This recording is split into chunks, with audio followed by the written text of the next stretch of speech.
This is Matt Martin. We have Dave King on the line, social distancing with us. We also will go directly to the phones to Izzy. Izzy, you're the manager out at Sharpshooters, and you wanted to tell us what y'all have going on out there. Yeah, for sure. We're hanging in there. We want to let everybody know that we got a whole new stock of firearms in. We got a good selection now of handguns under $400.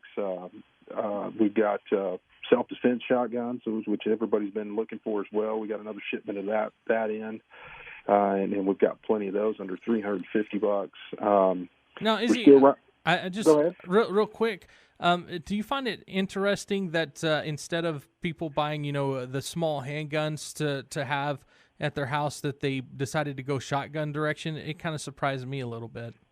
Well, here's the thing on that, Matt, is shotgun's a little easier to work than a handgun. So I mean that's for people that are a little bit older or can't work a handgun, can't work the slide or can't handle the recoil. A shotgun's a lot better. Not only that, I mean, if you're looking to protect your home with it, I don't know anybody that doesn't recognize that sound when you rack a shotgun. So, make them run without firing a shot, right? Oh yeah. I mean, if you walk in somebody's house, I don't know anybody that doesn't recognize that sound. That's a pretty universal sound there that everybody's going to know what that meant. Yeah. All right. Well, I apologize for jumping in there. I was just wondering. No. You're fine. So yeah, we've seen a lot of that, and then of course price. You can find shotguns or in that price range that you can get a little cheaper. Plus, you have to be 18 or older to buy a long gun. So there's a 3-year gap there that you can buy that versus a handgun. Yeah. So. If you're younger than 21, I guess you don't really have much of a choice. Yeah. If you're 18 or older, you can buy that, and then like I said, we still got plenty of ammo. We're still running restrictions on it, just so that we don't have some people come buy us out. But we're probably going to move to 2 boxes of 9mm and full metal jacket. You're allowed 1 box of self-defense, and I think we're going to do that because there's still a lot of people either qualifying or trying to get their LTC. We've seen an increase in that as well. So. Our instructor's moving to Zoom classes. He's getting that all set up, so he's going to do all of his instruction via Zoom. So, like I said, so we're going to move to 2 boxes of full metal jacket on the 9 and 9mm self-defense. And the only restriction we have is on 9 and 223 right now. Hey, Izzy, tell me how are sales? Sales are good. I mean, we're hanging in there steady. Right now, what we're fighting is, the restrictions. We're only allowing so many people in the store. We only have 10 people in the store at one time, and we've got everything marked for our social distancing to keep everybody 6 feet apart. It's been adjusted for us. Our hours have changed. We're going from 11 to 6, and then our guys show up at 10, and what we use that hour for is to just desanitize everything. We clean the whole shop, and then we close at 6, and then from 6 to 7 we do the same thing. We clean everything out, wipe everything down, and then of course if you walk up to our door, we are open. We're keeping the shutters closed, but we are open because we're allowing people 1 in, 1 out, and we're asking people just to be a little patient with us. We get people a little riled up, but we're trying to get people service as fast as we can. And if you know what you want, you can tell us at the door, and we'll get it pulled for you, or you can even call in ahead of time and say, hey, my name's, Izzy Musquiz, and I just want 3 boxes of 9. I want my limit, and can you have it ready for me? And you can come at the door and give me your name, and we'll get stuff for you pulled like that. That way we can get you in and out quick. Because, like I said, there was an influx of background checks yesterday, so those were pushed out a little bit again. We were seeing about 30 to 45 minute waits on getting a response from the background check, and I think a lot of that was stemmed from, a lot of people got stimulus checks yesterday, so there was a lot of gun buying yesterday as well. So when you have something like that, do you just do they wait in their car or go out and do whatever and then come back and get their gun? Yeah, we have that option. So that's what a lot of our customers are doing now. If you've got something else you can go do, we'll call you and you can come back in the store and pick up your stuff. That's the easiest way, so that I can go ahead and get you out and then get somebody else in. But that's what we've moved to. The ATF did approve that we can start doing a little curbside. So we're going to try to get set up for that. Maybe we're going to get some laptops and tables outside so that you can fill out your paperwork outside. But they did get that approved. So we're going to be able to do that so that we can stay within the CDC guidelines. So are y'all still able to do things like suppressors and fill out paperwork for that, the fingerprints and all of that? Oh yeah, that's all. We're still other than the fact of us trying to stay within the guidelines.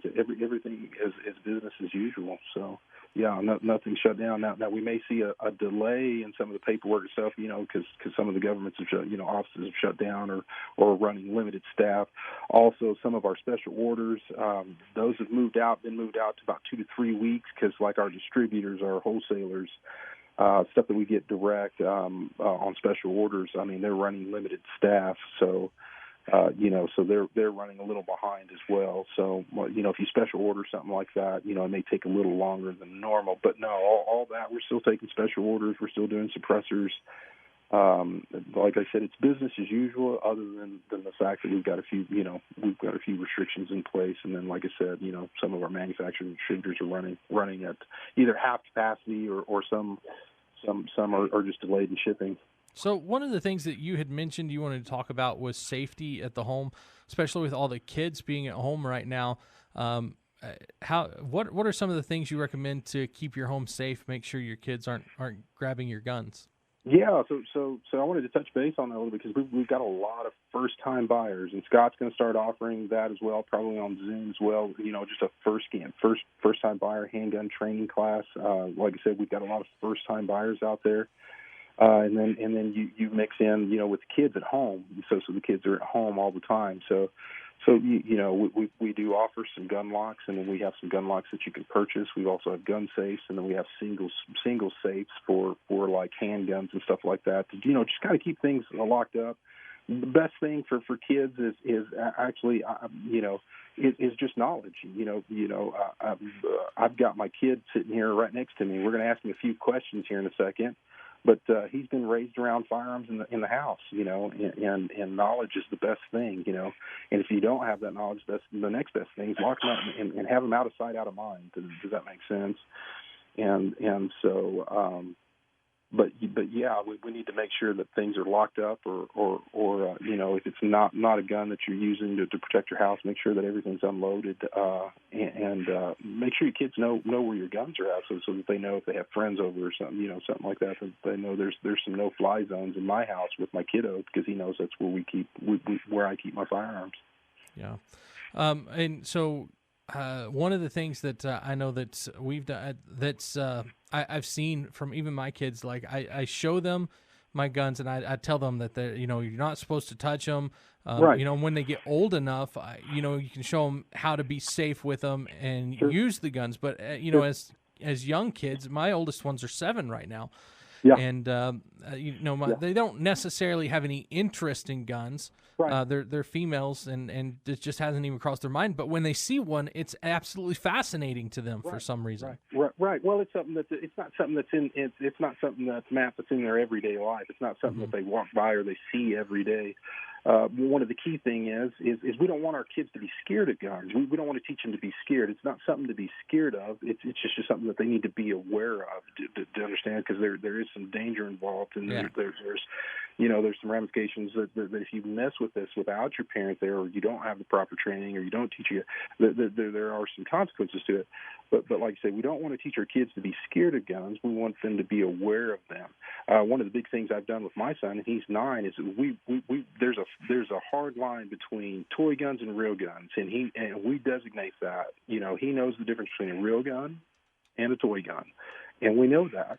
And that even starts with his BB gun. We started shooting a few BB guns, and a BB gun is a real gun, because that can hurt somebody. That's a misconception. I have cousins that have BBs stuck in their legs still, even as adults, because they decided not to cut them out. So anyway, I want Jacob to say hi this morning on the radio. He's sitting next to me. He's been at the house. Hi. Hi, Jacob. How you doing? I'm doing well. How are you? Good. So one of the things we discussed, Matt, is we're going to ask Jacob, what's the number one rule about guns? Treat all guns as they're loaded. That's right. So that's one of the things that kids need to know. Whether they think it's unloaded or not, all guns are loaded. And we treat our guns like that in our shop. That's a good number one rule, no matter what you do. If you pick up a gun, treat it as if it's loaded from the get-go. and that way accidents don't happen. Accidents usually happen because we we grab a gun and we think it's unloaded. But if I haven't been around that gun for a little while, I don't know if somebody's put a magazine in it. I don't know what's that gun has been out of my possession for a little while. So we treat guns as they're loaded all the time. And we keep the rules simple. We only got 2 rules. And what's the second rule? Never touch your gun without your parents. Never touch a gun without your parents. Yeah. And he knows that. And then so if you ask him, it says, what if you find a gun in the house and your friend shows it to you? Don't touch it. Don't touch it. And what are you supposed to do after that? Go tell a parent. Yeah. And so, if you work with those 3 basic rules, Pat, I think that's, that's those, because he's 9 years old and he processes things. So we keep it simple, just 3 rules, and that's what we discuss here at the house. Yeah. All right. Well, Izzy, we're running out of time, but I know that like we've said, you're doing things a little differently. Normally, I would just tell people to go out to 5220 Marcia Sharp Freeway and just pull in the parking lot, but it might be better to call in first right now and kind of tell y'all what they're looking for so that you can have it ready for them. Yeah, that would help us a bunch. And then we're going to ask people, Matt, just to be patient with us. We had a huge line yesterday, and we're getting as many people as fast. We've got our cones out there. They'll see our cones, and those are separated 6 feet apart. So if we can get you to wait next to a cone, we'll get you. And then typically if we let somebody in before you, it's because all they wanted to buy was ammo. So if we let them in, we're going to let them out. And the guys that are wanting to buy guns, that's a little longer process for us. Yeah. So what's the phone number out there so they can call ahead? It is 806-791-1231. Okay.